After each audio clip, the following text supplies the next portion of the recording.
Welcome to Finance Deep Dive. Okay, let's talk about something that, most of us kind of dread: budgeting. It usually feels like a financial prison, right? Just a long list of all the things you can't buy or do. But what if we've been looking at it all wrong? What if a budget is actually the key that unlocks the life you really want? In this explainer, we're going to build that key together. Just be honest for a second. When you think about your bank account, your bills, your savings, do you get that little knot in your stomach? Does it all just feel overwhelming? Maybe even a little hopeless sometimes. If you answered yes to any of that, you really need to see what's on this next slide. That's right, a staggering 87% of Americans feel some kind of financial anxiety. So if that's you, you are so far from being alone. It's an incredibly common feeling, and it's driven by, well, everything from inflation to just the pressures of daily life. But here's the most important thing I want you to get. For way too long, we've all been sold this idea that budgeting is about restriction. It's about cutting out everything that makes you happy. It's been framed as this chore, this punishment for spending money. We're here today to completely flip that idea on its head. Think of it like this. A financial diet, just like a food diet, is all about saying no. It's based on restriction, and what happens? It almost always fails. But a financial roadmap, that's something else entirely. It's a tool that you design to guide your money exactly where you want it to go. This is about taking back control, not about punishment. It's about empowerment. So how do we actually build this roadmap? Well, the good news is there isn't just one right way to do it. There are a bunch of different paths, and the best one is simply the one that clicks with your personality and your goals. So let's check out 3 of the most effective methods out there. First up, we've got the 50-30-20 rule, and honestly, it's just beautifully simple. You take your after-tax income, 50% of it goes to your absolute needs, housing, food, utilities.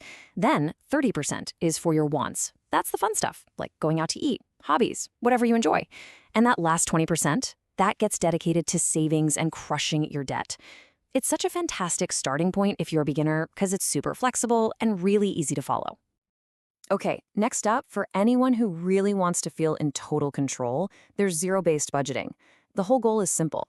Your income minus your spending should equal 0. Now, that doesn't mean you're broke at the end of the month. Not at all. It just means you've given every single dollar a specific job, whether that job is paying bills, going into savings, or being invested. It forces you to be incredibly intentional with your money. Nothing is just kind of left over. It's all on purpose.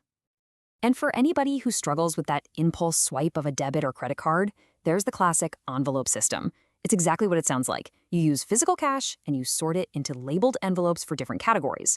So once the restaurant's envelope is empty, that's it for the month. There's a real psychological power to this. Physically handing over cash just feels more significant than tapping a card, right? It makes you pause and think, creating what experts call the pain of paying. So which path sounds like it could be yours? Let's quickly break it down.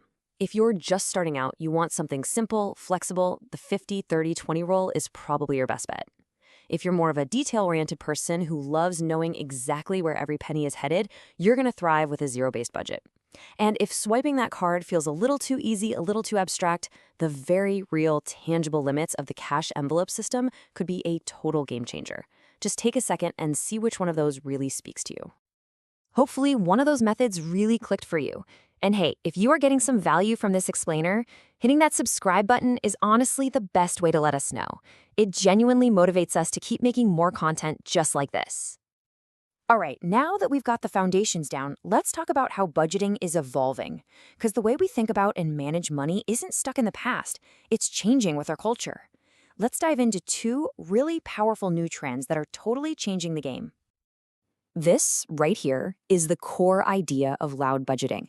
Instead of making up some vague excuse, you're just open and honest about your financial goals. See, it's not about being cheap. It's about being proud of your priorities. And this vocal approach, it creates this awesome accountability and helps build a community of people around you who support your financial journey. Then you've got soft saving. This is basically the antidote to financial burnout. It recognizes that your well-being right now actually matters. It's all about finding a sustainable balance so you can save for your future while still investing in experiences and things that bring you joy and reduce your stress today. It's a marathon, not a sprint. So, are you feeling ready to actually start this? Here is your 5-step quick start guide. 1. Figure out your net income. That's your real take-home pay after taxes. 2. For 1 month, track every single thing you spend. Don't judge it, just gather the data. 3. And this is the most important step. Find your why. Why are you doing this? A house? A trip? Just peace of mind? This is your fuel. 4. Pick one of the methods we talked about and give your money a plan. And 5. Automate your savings and check in on your budget regularly.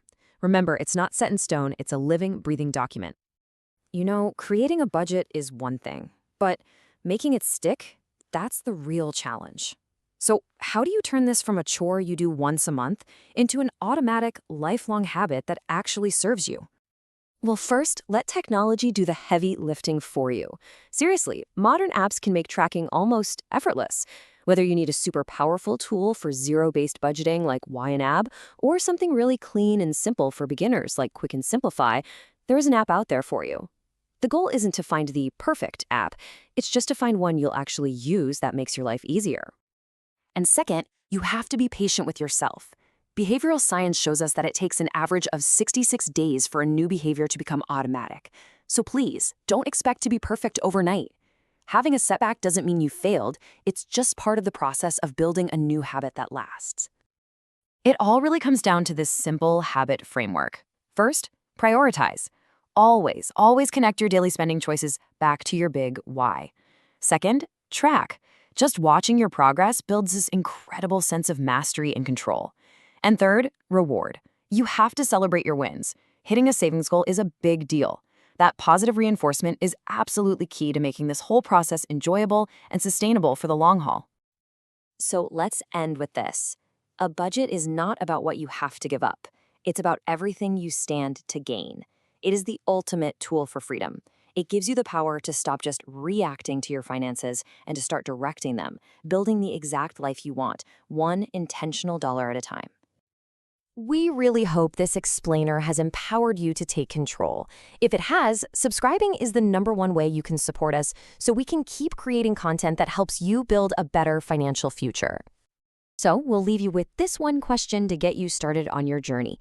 Thinking about your goals, about your peace of mind, what is the very first job you are going to give your money? Let us know your answer down in the comments below. We'd love to see what you're working towards.